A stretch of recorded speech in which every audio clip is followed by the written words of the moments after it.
Hello and welcome to the JurassicWorld.org video analysis for the trailer. A few people asked us to do a video analysis. Not something we've done before, but it'd be pretty fun. I'm joined with Chris and Asees. Hey guys. Hi. How's it going? It's good, man. How are you? I'm doing pretty good. Good. Alright, let's get into this analysis. Alright, first off, it opens up with that green screen of the following preview has been approved for the appropriate audiences. How exciting. How exciting. I know. It's got a real it's a real statement. Yeah, it really is. We know this trailer means business when we see that. Okay, so the first shot is a shot in an airport, and this is what we knew was filmed at New Orleans International Airport. Is that right?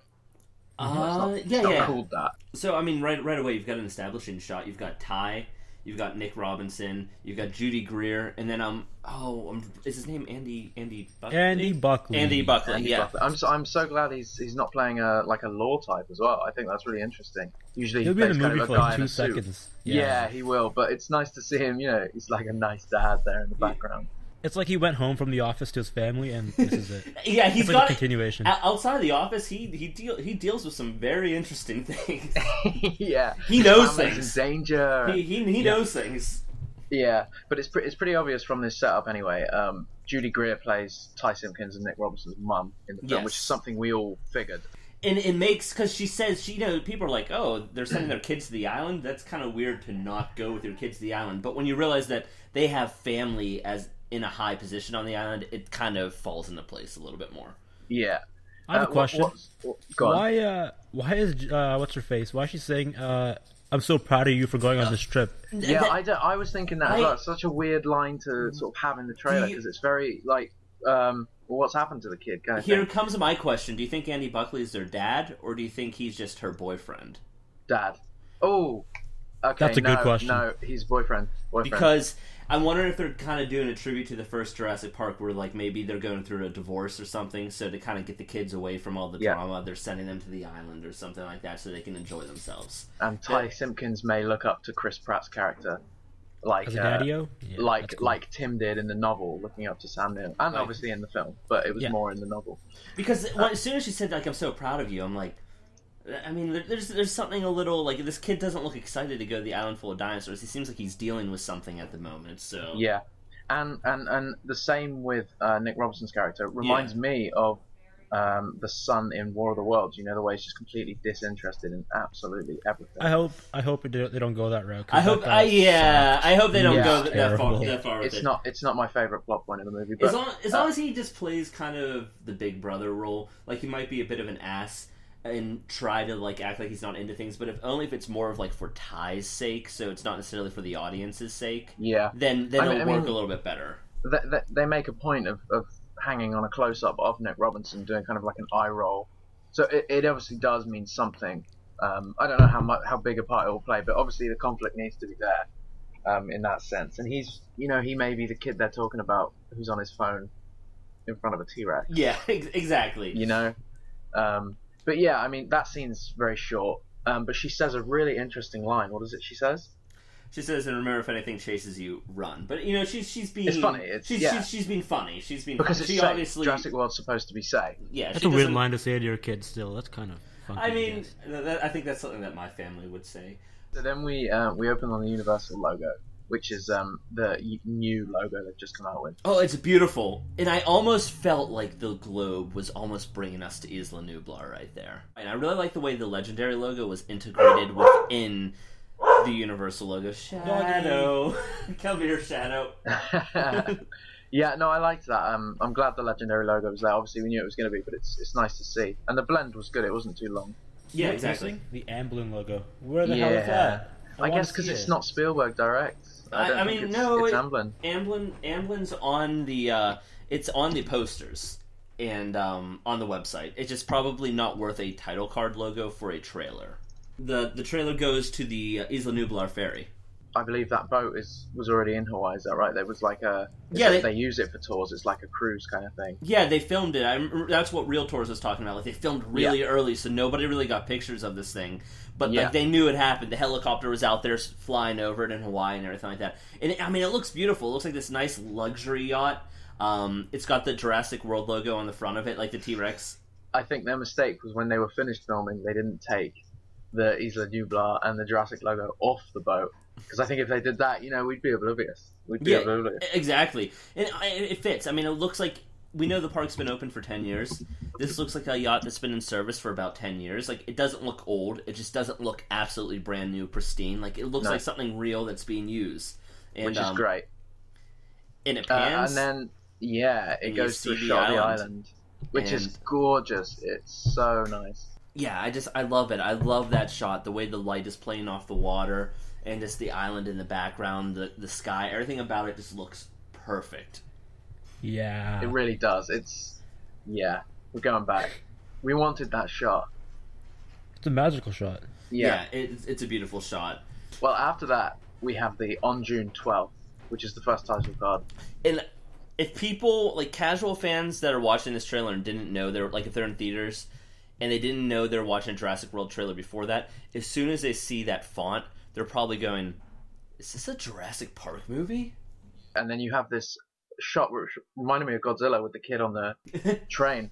Ty Simpkins runs through like a crowd of people on the monorail. Really wants to look at something. And the monorail's just shooting forward. Very controversial, apparently, but not really, because it's, not CGI in the movie. And then you get the shot of the Jurassic World gate, which, we talked about before, how we said it didn't look exactly the best. Well, Colin's got on Twitter to say, hey, that's not a shot for the movie, it's a shot made for the trailer. In the movie, the gate will be practical. It's even possible he implied this gate is practical, but it's so... Maybe they had to do so many things to make it work for this that it just doesn't look real anymore. Yeah. Most likely something something like that. But either way, sure, the gate in the movie is real. Yeah, if it's practical, it's probably a miniature.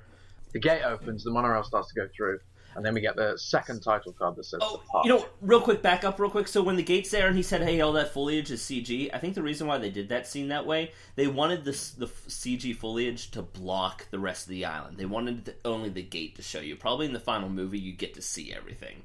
They wanted it for like that kind of sense of like, probably like that little sense of like reveal that happens. So we come forward from that gate. We get it through those gates. We get a tiny glimpse of what's inside the lagoon. You can see, and we come. You get a little thing, and then you get the second title card, the park. And then you see Main Street filled with people. There's a lot to be seen in this shot immediately. What most people immediately notice, probably the crowd full of people, the street full of people, and then they probably notice the innovation center at the end of it, which I believe is essentially the new visitor center. And it's also called the Samsung Innovation Center, which is worth noting. Yeah. Product placement. Yeah, for sure. But it's a really modern, fresh kind of... It keeps that... The high street keeps that Jurassic vibe. Yeah. It also has a modern element to it. It's modern, but it looks Jurassic. It looks safari type thing. Yeah, other cool things of interest. I mean, you see that Spinosaurus skeleton to the left of the frame. A lot of people miss that T-Rex skull. That, below it. Yeah, so you've got the Alex T-Rex pointed skull. this out to us, actually. Yeah, you've got that T-Rex skull, and you've just got a lot happening. You've got an Oakley store, and are there any other stores of? Not that I could see, but I'm pretty sure Margaritaville, right? That's Margaritaville. I can see an Oakley sign. But yeah, no, it's a great shot. I mean, there's just so much. I mean, you see what looks like park workers dressed as like safari men throughout there. You see just a lot of visitors. Everyone's happy. It just establishes that the park, it really is open. It is open, and it's real. I mean, it looks like a real park. It looks like exactly what you would expect Jurassic Park to be in 2015 if it were real. Yeah.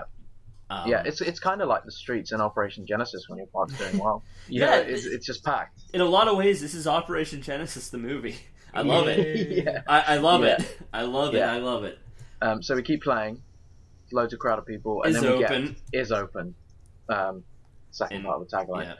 And then the next shot is the shot from the teaser trailer. Straight into the field of the herd of flock of Gallimimus, running next to the safari vehicle.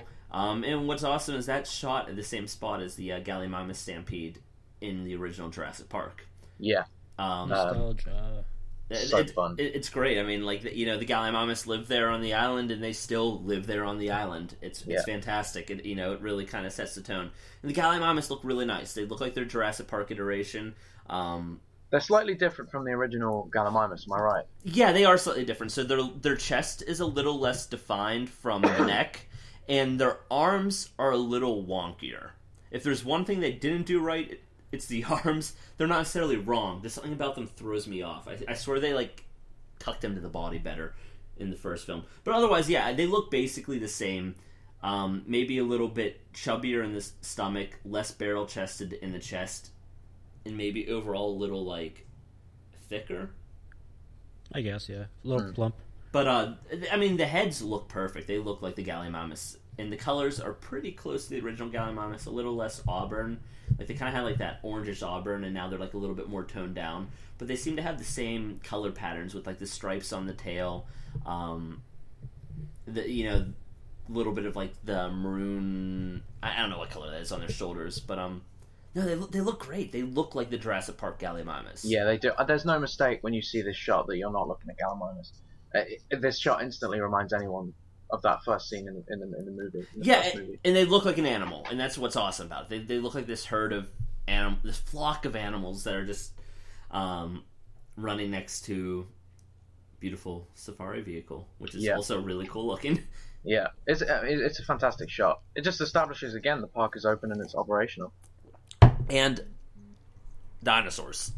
This shot is my favorite shot. The next one, the Lagoon.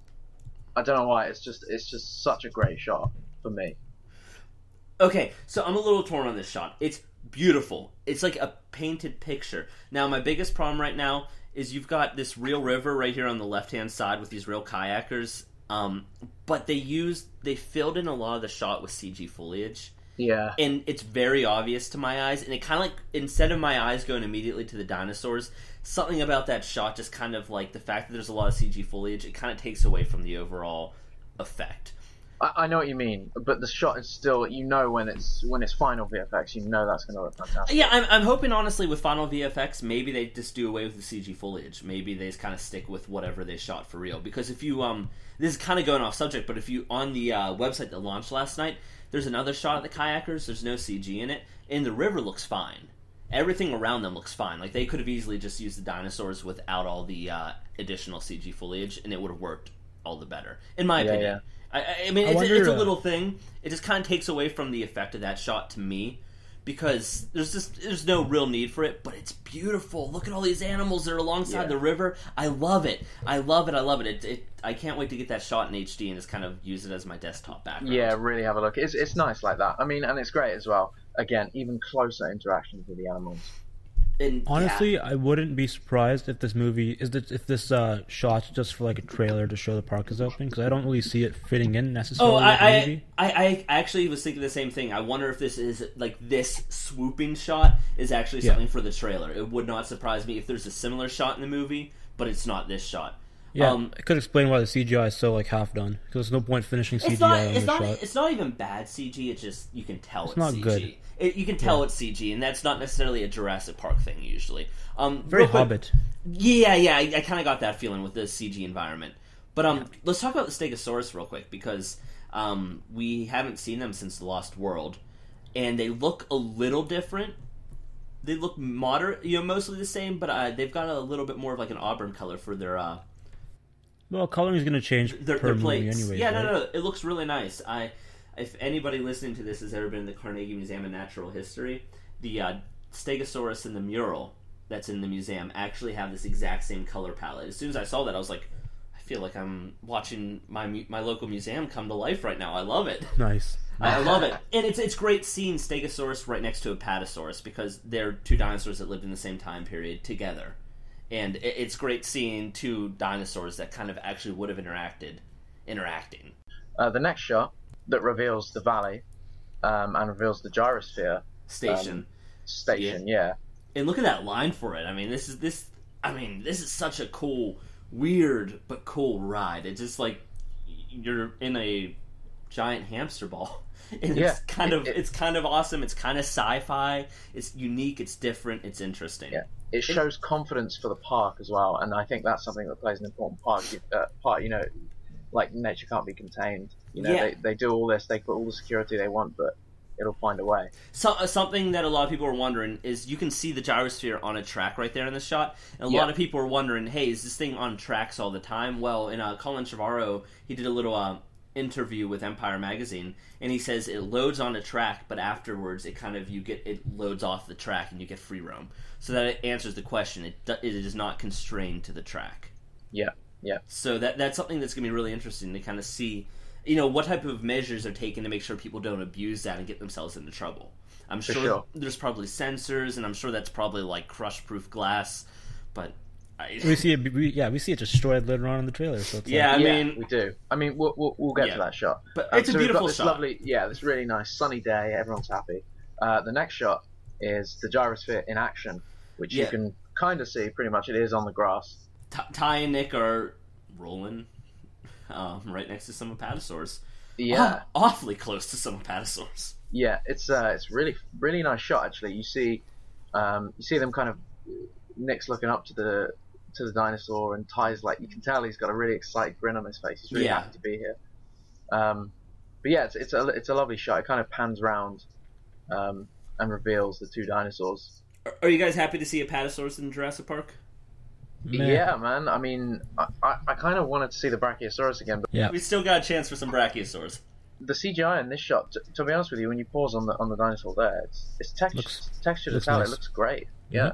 But yeah, it's a lovely shot. It's the same shot from the teaser trailer, but extended, so we get to see more of the dinosaurs. And it's still a bit of a tease. Like, you don't fully get to see them, like, in their full glory. And it's good. Like, you get to see them, but, like, you don't really get to stare at its face. You don't really... You still wonder, like, man, I want to see that. And I like that. Yeah. No, it's good. The next shot is a big swoop over the lake, over the monorail, which the monorail that Ty Simpkins presumably is on. Yeah, that's probably taking you right to Main Street, because it looks like this... Actually, if you look at the map, this is pretty close to Main Street. Yeah. I think Main Street attaches to it. Right.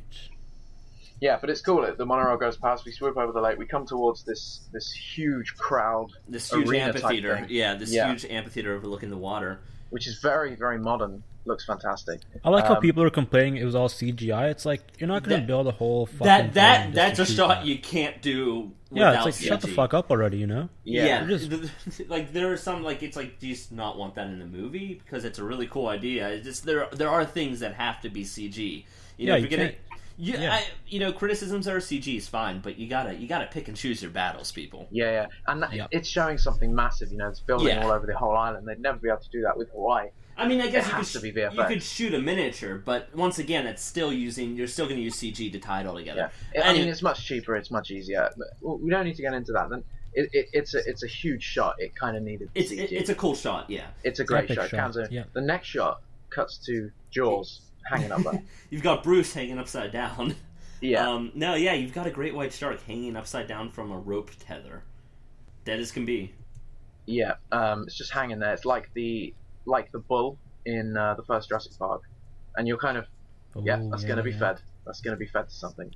Oh, also side note, before people like freak out about Jurassic World picking sharks from the ocean, I think Colin Trevorrow said in the interview with Empire that they're cloning them. They're cloning them in a facility. Like, they're cloning dead sharks in a facility. They're not even like murdering these. I'm pretty sure they're cloning these sharks dead. They're just growing their bodies, essentially, is what he said in the interview. So let's settle down there, PETA. Nothing to worry about. And that's something that we all speculated. As soon as we heard about this scene, we're like, oh, I bet you they're cloning sharks to feed them. Like, it's genius. You clone your food. It's genius. Yeah, it is. It's economical. Yeah. Okay, so it's a nice shot. Then we're on top of the shark for a second. Yeah, we're on top of the shark, looking down into the water. You see this terrifying shadow. This is probably the coolest scene right here. Is from this angle. My favorite part of this scene is from this angle. Definitely. And the mosasaur. The water explodes, and the mosasaur. It just comes flying out of the water. I want to note one of my favorite things about the mosasaur is the fact they got the second row of teeth inside their mouth. its mouth. Yeah. It's a fantastic attention to detail. Its head looks like a mosasaur. It looks great. It's really big, but it looks really good. Yeah, it's almost comically big, but not. I don't know. Okay, my only issue with the shot, and this is something that they'll probably end up changing in post, is you can see the bottom of the water and it's shallow, and this guy is huge, way too big for the presumed depth of the water. Unless this is just like real, unless like I'm just kind of having some image trickery going on, and it's not as shallow as it looks, which is very possible. I mean, I guess you know what? I take that back. I've been in the Bahamas and a few other locations where sometimes the water looks way shallower than it is just due to the opacity of it. Yeah, so, and it might be deeper in other parts of the tank. You never know. I mean, I think my only thing is this guy looks like he could, swim back and forth the full length of the lagoon in like 30 seconds. But maybe we're just not seeing the full thing. Yeah. Maybe that's part of the story. We always thought it would have like a blackfish. Yeah, exactly. The documentary. Yeah. Kind of thing. It's a big animal. It's a really big animal. It's a really big animal. It's terrifying. You never want to be in the water with it. The biggest thing in a Jurassic Park movie by far. Yeah. This thing is going to. Oh God, imagine if that thing got like out in the ocean. Yeah. Like it would just. They would be like, you don't want to be on a small boat. You don't even want to be on a big boat. That thing's so big. Yeah. It's like Moby Dick. The next shot is obviously it goes to a bit of a wider shot, showing some of the crowd with their iPhones. Shows the arena again. It shows the island in the background. Are any of those iPhones? I think they're all Samsung phones. Yeah, they may all Samsung be product Samsung placement. phones. Yeah, definitely. But yeah, you get it. You get to see his jaws clasp on the shark, and I love or I should say her, and I love the attention to detail. Her eyes close when she bites it, and this reminds me of an animal that when it eats, she's happy. She got her food. Yeah, it looks like she has a smile on her face. It's funny. Yeah, she just looks she got what she wanted. The design looks fantastic. Yeah, no, it is great, and this is a great shot. It really shows how big it is compared to people. And then it cuts to a slightly different angle of the shot. And actually, in the crowd, Ty Simpkins and behind Nick Robinson. Yeah, you know what? I didn't even notice that till this time around. Yeah, same. That's I literally just Ty paused. and Nick. Yeah, sitting there. Everybody around them has Samsungs, and is as filming. Usual, yeah. Filming. I have a question for you guys. Sure. What's stopping the mosasaur from jumping over that little tiny itty bitty fence and reaching the crowd? We can see an electrical fence. But I'm sure it can clear it like Free Willy at the end of that movie. Like any animal, it knows not just to like lunge out of the water and land. I mean, why would it? I thought mosasaur could crawl on the beach, or is that? I don't know my dinosaurs. So I think some documentaries suggest that they might kind of go into shallow waters and grab things off of the beach. I mean, we've seen if you like. I mean, sometimes whales ride the surf in. But it's also a dangerous thing because sometimes they get beached, sometimes they get stuck there, and this isn't even like something that she can swim into. She would have to lunge herself out of the water, which she can, but it would just be kind of like where would she go? Well, yeah, once again, her instincts are going to tell her, "I'll probably die from this." So exactly, yeah. I mean, most animals would know better. Now, in the distance, you see a beach over there. That's a completely different story. I could see her if someone's walking on that beach. I could see that being a really dangerous game. Yeah. Also, maybe there's not enough depth to the water for her to fully clear the water. I mean, you need enough momentum to go forward, and maybe they also have the depth of the water, allowing her to get halfway out of the water, but not full way out of the water. Well, yeah, it's been 10 years. I guess they figured it out by now. Yeah, I think an important thing about this shot as well, and the shot before it, is pointing out the VFX, because a lot of people kind of question the VFX here. Again, it's early days. Jurassic World has just jumped into pre-production. Obviously, in a trailer, you want to be showing off the best you can. But I think the problem with this shot is it's just so many different elements together. There's like 5 different plates in here. Yeah. I mean, like if you look at the mountain range in the way back, that's one plate. If you look at the beach, that's another one. Then if you look at the mountain to the right, I think that one's CG or a plate. And then you have real crowd. The monorail track. Yeah, there's a lot going on. Water, the mosasaur. Yeah, it's all different. It will blend in the real film. Yeah, it's not too much of a problem. The shots are quite short, but I think the best looking shot of the mosasaur is though when you're on top of the shark and you're looking at it. Agreed. Yeah. Everything there looks like a Jurassic Park dinosaur. When she kind of first bites that shark, she looks a little off. It's like not fully, not as sharp, not as rigid. Not that it looks bad, it just doesn't. But that shot when you're underneath, I mean, on top of that shark, and she just is coming up, it looks amazing. So It does. And then you get a shot of the crowd as it slams back into the water. and you've just got those two ladies in yellow. Yeah, spotted me. I can't stop looking at them. It's a weird scene because my eyes immediately go to them, and I'm like, this is a weird scene to have in the trailer, just because like it's kind of like jarring almost. Like your eyes immediately go to two random extras. Yeah, no, it really does. It really does, and I can't even see Nick and Ty in there, which is a bit odd. Yeah. I see what you guys are talking about. That's oh funny. wait, no, I do see Nick and Ty. Nick is right next to the second lady in yellow, followed by Ty. Ty's in the plaid shirt. Oh, okay, they're like basically hidden. Yeah, once again, this is the first time I've seen them, but there they are, so we know that they're there in there. Another cool thing that a lot of people are pointing out is you see a lot of memorabilia in people's hands. You see a souvenir cup with a Spinosaurus on top of it, and another souvenir cup with a Velociraptor head on it. And they're all wearing the bands. Yeah, they're all wearing kind of like Disney's magic bands. From executive producer Steven Spielberg, no explanation needed. And then you have this really cool silhouette shot behind Bryce in the little granite building on top of that helicopter landing pad that was built in Hawaii. Yeah. And the blue JW001 touches down. And it's all practical. There's no CG in that scene. Yeah, people love to overlook all the good practicals they have and just like fucking just focusing on the CGI. It's really annoying. I mean, I still stand with this. I think that they should have maybe opened up on some more practical money shots rather than CG money shots. That way it kind of offsets the CG ones. But I mean, that's a different discussion altogether. Okay, yeah, we'll do that on the podcast. Yeah. The next shot is a pan of. That's actually a crane fly. It's not a mosquito. Yeah, that's a crane fly. So yeah, there's that. Let's just hope they didn't make that. Maybe they actually like got a real giant piece of amber with the crane fly in it. Like if they made that in the prop department, that's a big mistake if they meant to do that. But if it was just like, man, look at this beautiful specimen of real amber, I can let it slide. Yeah, it's not too. Most people won't even question that because it's so not iconic from the first movie. You just think it is.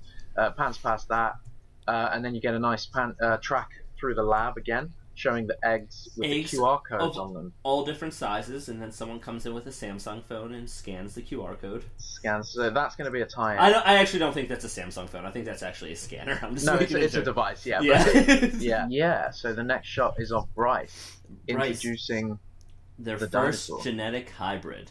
Yeah, it's not. Very it's not ominous.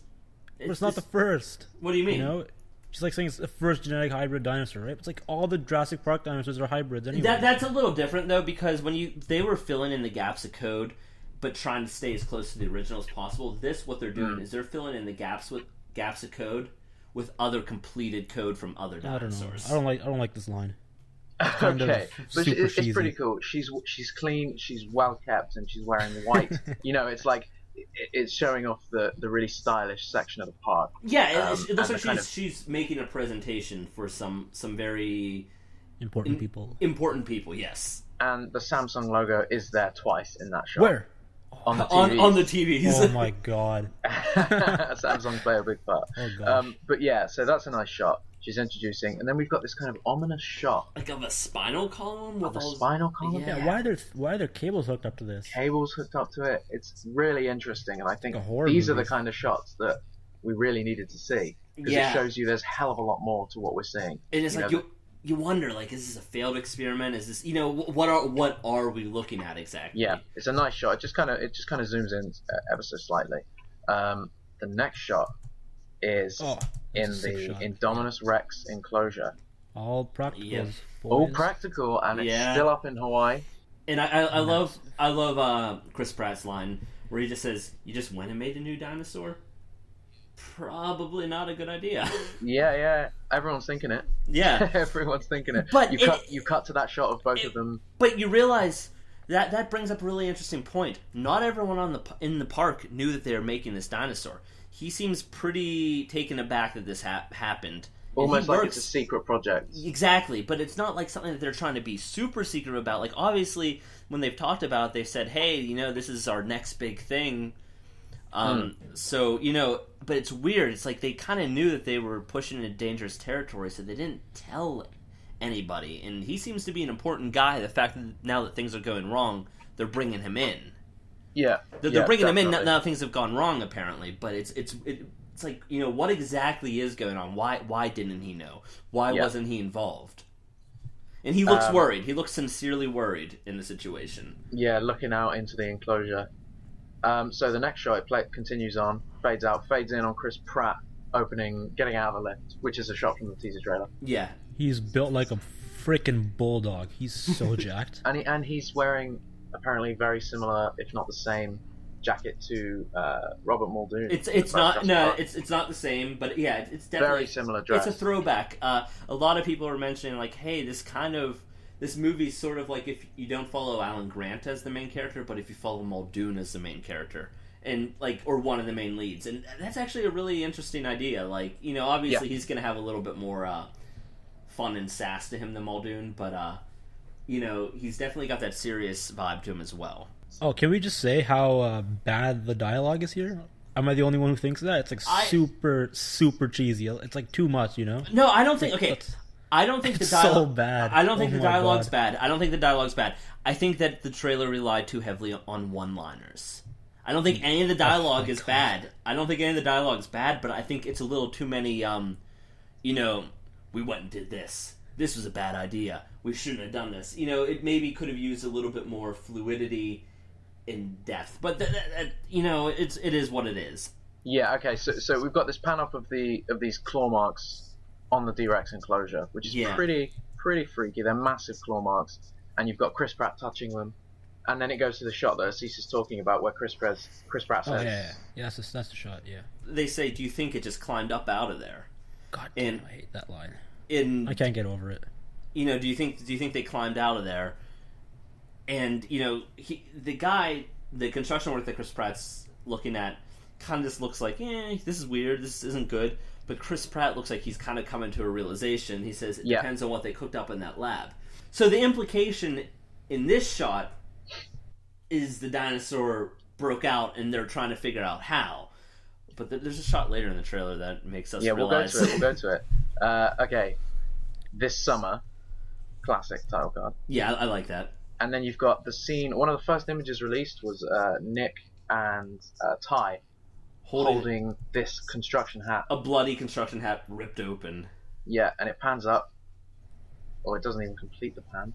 Yeah. And then you cut back into the kind of the security monitoring area. And he just says evacuate the island. And the way that his voice quivers when he says that is so genuine. That's really good. Yeah, that's good. It gave me chills the way he just kind of same for sure. Like just the way he says evacuate the island. Like he's like, it's just like, oh my, it just has that. Yeah, he just realized something bad is gonna happen. It's really good. And the thing is, this seems like they already, you know, it's like they already knew the dinosaur broke out. It's like not only, it's more than just that. It's like something even bigger is going on. He's coming to a realization that this has just gone too far and it's going to get insane. Also, I just realized now that I have this paused, you see guys' faces up on the up on the screen. I don't know, maybe they're a security team or something like that. Like maybe they're I don't know. But just he's coming to some sort of realization there that things aren't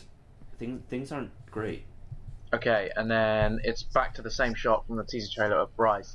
She turns her head, looking.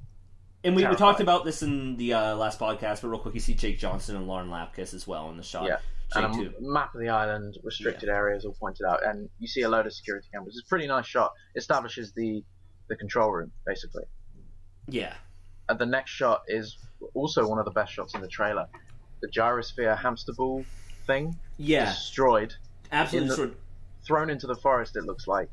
Yeah, it's like they get all the way out here, and you've got one of the Jurassic World Mercedes vehicles in the back, which is really cool. So cool. Really cool to see it in action. And I also want to notice we now have the classic Jurassic Park theme playing with the piano. Very somber, somber, solemn, and mysterious. Do you know what? It's a beautiful piece, but they've managed to make it so sinister. And it's great. I love that. But this shot's fantastic. Chris Pratt's holding I don't know what he's holding.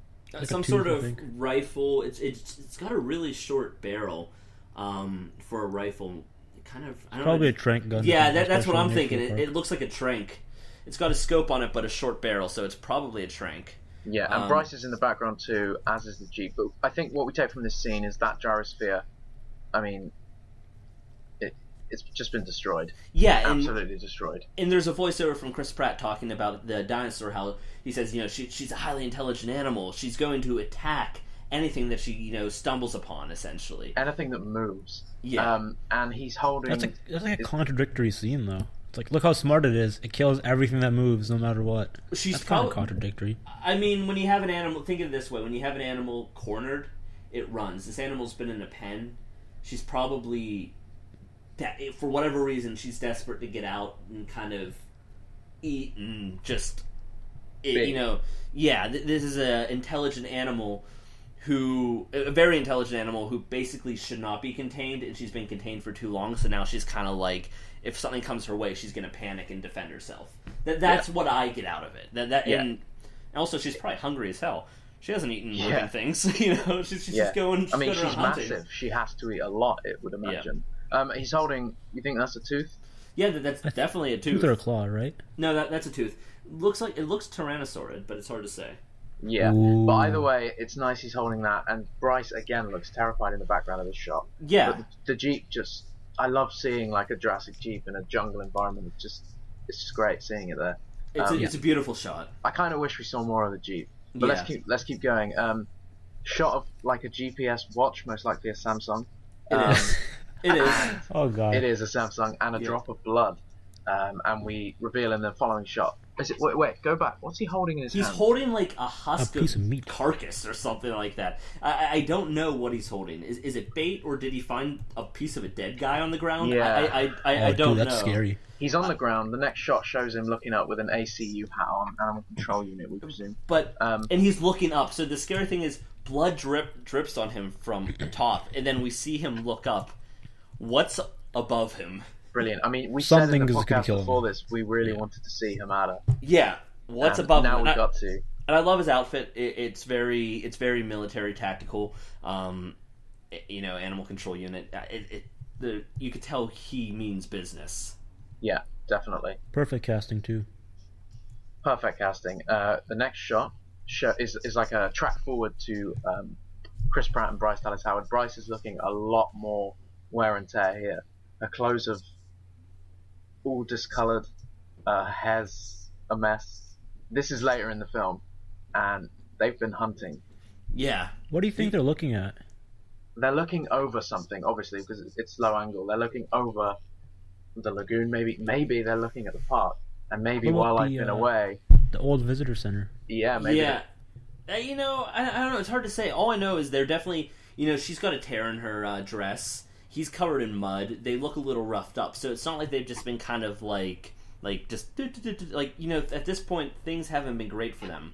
No, it's a lovely shot. It's classic JP. Yeah. Then we get a shot which looks like a similar location of Ty and Nick jumping over the waterfall, which reminds me of the novel with Tim and Lex. Yeah. And Alan Grant.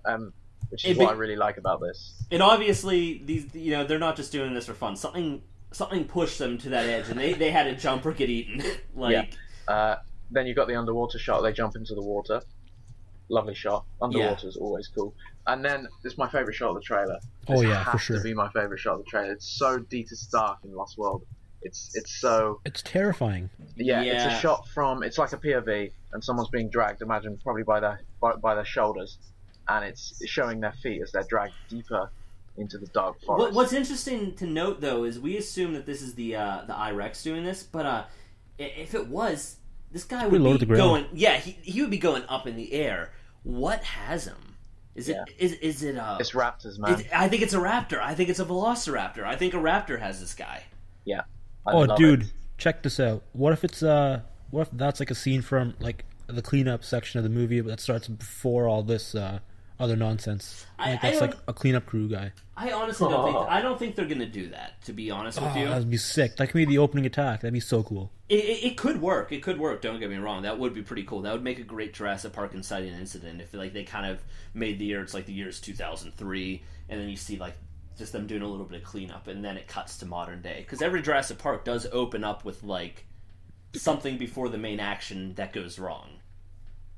So I mean, that a cleanup scene could work. It would be really cool if that does happen. But this is a cool shot. It's probably my favorite shot. It looks terrifying. But yeah, either way, I agree. This guy's being dragged away by a velociraptor. Yeah, and then we get a shot of Bryce, and this is from an earlier scene. You can see the same construction worker in the background, who was seen talking to Chris Pratt. He's just the way that he's sitting there just makes me feel like he's like, oh, I hate this job. Yeah, exactly. And that's going to play a part. I think he's going to die. He's got to die. Oh, yeah. For sure. Yeah. He'll die. But Bryce now looks terrified. It's like Chris Pratt is revealing information to her, maybe, or something. She's just learned something new. You know what? She seemed very arrogant in the early shot when she was talking about the hybrid, but what I like is she clearly isn't. She's very human. She's very human. She's not going to play that typical scientist role that, oh, no, we got this under control. You know, she looks very genuine and human and scared. Yeah, and I like that. It's a great shot. I hope that I think she's going to be a really good character. And then we cut back into the D-Rex enclosure, and this is also one of the best shots in the trailer. It's a low-angle track across the floor. It's following Chris Pratt as he runs, and he's being chased by Indominus Rex. I love it. I love it for so many reasons. For one thing, it's entirely Jurassic Park, this shot. Yeah. Oh, yeah. He is booking it. The animal's running towards him. It's a fantastic shot. Also, this CG is really, really good looking. Yeah, and if you don't believe that, watch it on a TV in HD. Seriously, it looks fantastic. Yes. It's really, really impressive. I mean, it makes me want, like, I was almost like, is that left foot a practical effect? You know, like... Yeah. Like the way it displaces the mud and the fern and everything about that. This looks like a finished shot, and I like it. It's so JP. Okay, so, I mean, earlier they're like, oh, how did it break out? And, I mean, since we've heard about this movie and we heard about the I-Rex, we've always assumed it broke out. But, for whatever reason, I think they mistook it for breaking out, and it was hiding in its own enclosure, because he is running out of the enclosure being chased by the dinosaur. Agreed. I agree completely. 100%. Yeah. So that's what happens. They leave the door open because they're trying to figure out how it broke out. Meanwhile, it's still in there, and it's scary as hell because you know, even if he gets through that opening, even if Pratt gets through that opening, it's like you actually can see construction workers booking it through the opening for a split second. You'll see guys running back and forth as he's running there. You see guys with like orange hats just booking it. That's JP. They're probably running to the gate to maybe try to close it or something like that. You know, there's maybe they're getting a car to get out of there. Maybe they're getting a gun. I don't know. But either way, you know things. It's not good. No. And also, Chris Pratt looks freaking cool when he's running. Yeah, he does. He looks awesome. And also, the animal's hands, you can see it has 4 fingers if you freeze frame at the right time. And massive claws. Yeah, really long claws. Some people mentioned it having thumbs. It sort of has thumbs, but not like mammalian thumbs. It has thumbs the way dinosaurs had thumbs. For the most part, a little bit more monstrous. Yeah, it's a terrifying shot. The next shot is also really, really cool one of shot. my favorite shots. Alien? Sort of like Terminator or Alien or something Alan like Ripley. that. Yeah. Ripley. Bryce is holding the flare. A gate is opening. She looks terrified. She's determined that whatever she's going to do, she has to do. But she doesn't like it. Also, her wardrobe's changed. She looks tough. She means business. She really does mean business. It's a fantastic shot. Again, she's holding a flare, just like the flares in the first Jurassic. So, I mean, again, it's a bit of nostalgia here, but it's necessary. It's nice to see that. Yeah. Mm-hmm. And she's obviously looking really warm there. That would be quite late in the film. Yeah. And then we see the Main Street again. Chaos of Main Street. It's a helicopter shot. It flies over, and I remember extras talking about that these helicopters were flying through incredibly narrow spaces, filming them from above. And like this shot makes me realize, like, do you realize where this helicopter is flying? That must have been scary as hell as an extra, as this helicopter is swooping down towards you with a camera attached to it in this little narrow Main Street. But the camera is swooping down onto the extras, and they are running. They're covering their heads. They're covering their heads. They're booking it. So I have my theories on this. This is the other direction as well. This is from the visitor center because everything's reversed. You can see the spinoskeleton.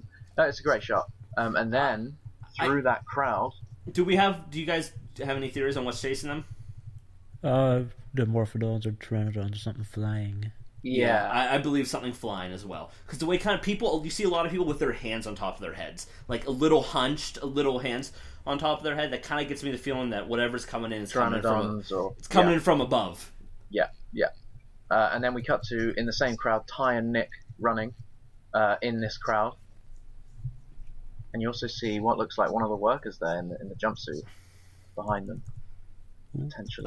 Oh yeah, I see that guy. I see that too now, yeah. But people are kind of running all over the place. Most people are running in the same direction as Ty and Nick, but a lot of people are kind of scrambling, looking for people, looking somewhere to hide. It's a great crowd shot. And then also, again, one of the best shots in the trailer, Bryce Dallas Howard. That run the way that she screams "run" is chilling. She's fearing for people's and her lives. And just look in the background. That's like merchandise. So this is somewhere in the park. This is not in the jungle or anything like that. But it's weird because in the foreground it looks like some sort of boulder or rock. But then again, in the Innovation Center, I think we saw that they have some natural looking props in there. So maybe it's in there. This is in the Innovation Center, isn't it? It is, or maybe if we ever go back to it, the old school visitor center. No, because there's lights on. Good point. Yeah, maybe this is the new park. Oh, maybe it's the gift shop because the following shot. Is it the following shot?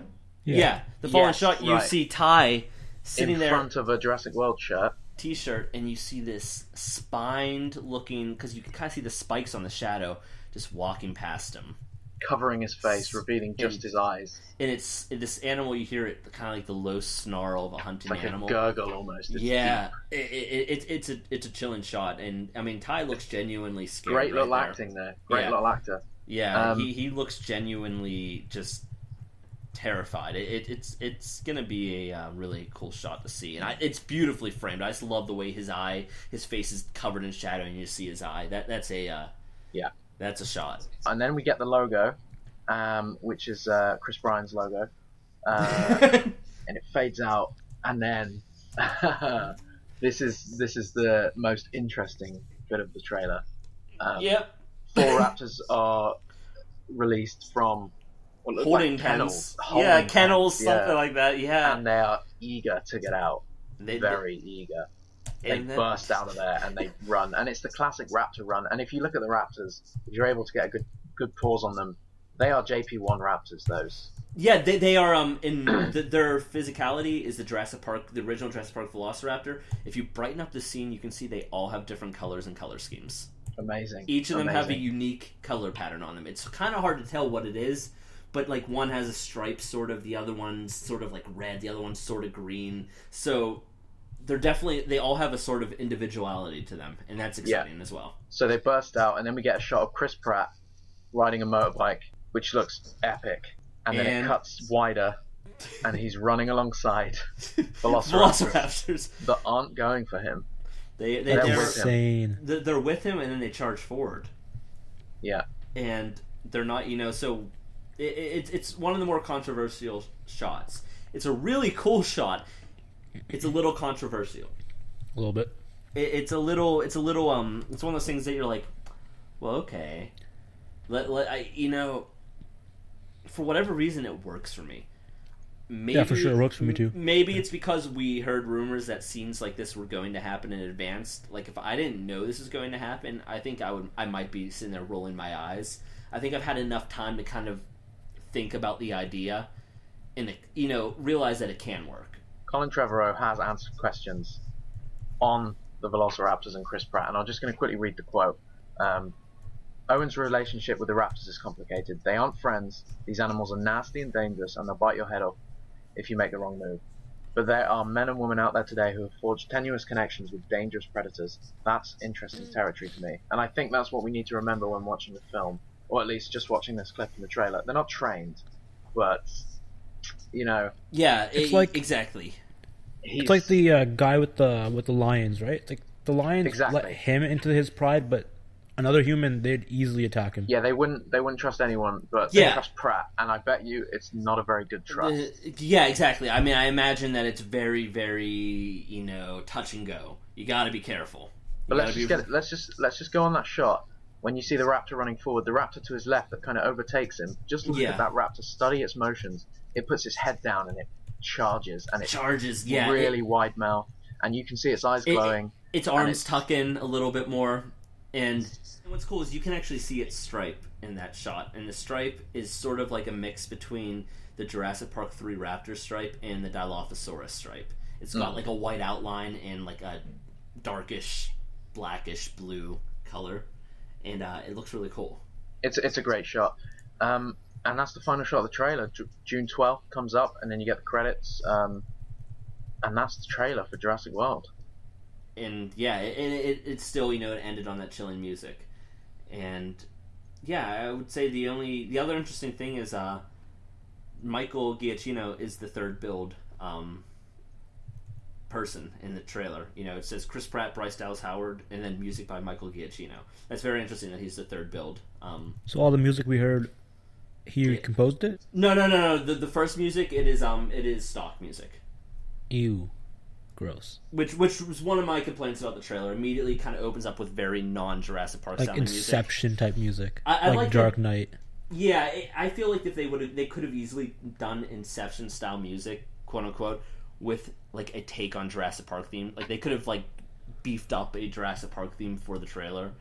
Like especially that, I'm sure the opening of Jurassic Park where it's just like, I'm gonna sound like an idiot doing this, but where it's just like, oh, that's perfect. Yeah, I know what you mean. I know exactly what you mean. But I feel like you could mix that in a very. I know what you mean. You could give it an extra punch, and it would really work in the trailer. Okay, so just going through the credits, you've got the standard. Then you've got on the next slate, you've got Spielberg, Thomas Tull as execs. Thomas Tull is representing Legendary. And then you've got produced by Frank and Pat, based on the characters by Michael Crichton, which is really happy to see his name there. Yeah, which is really good. Obviously, we're remembering John Hammond a lot in this movie. And then the next slate you've got written by Derek Connolly and Colin Trevorrow.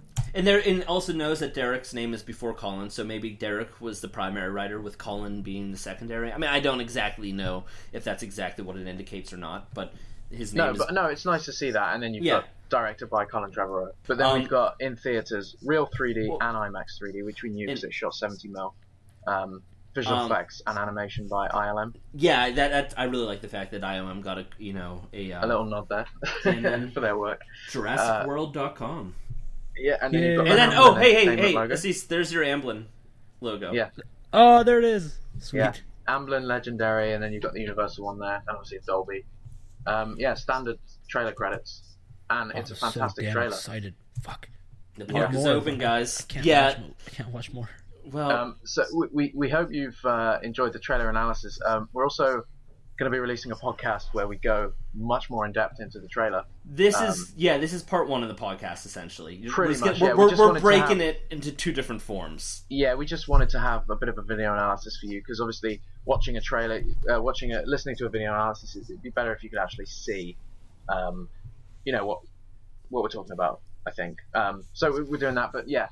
Stay tuned. Next couple of days, there'll be another podcast, and we'll be going much more in depth into the trailer.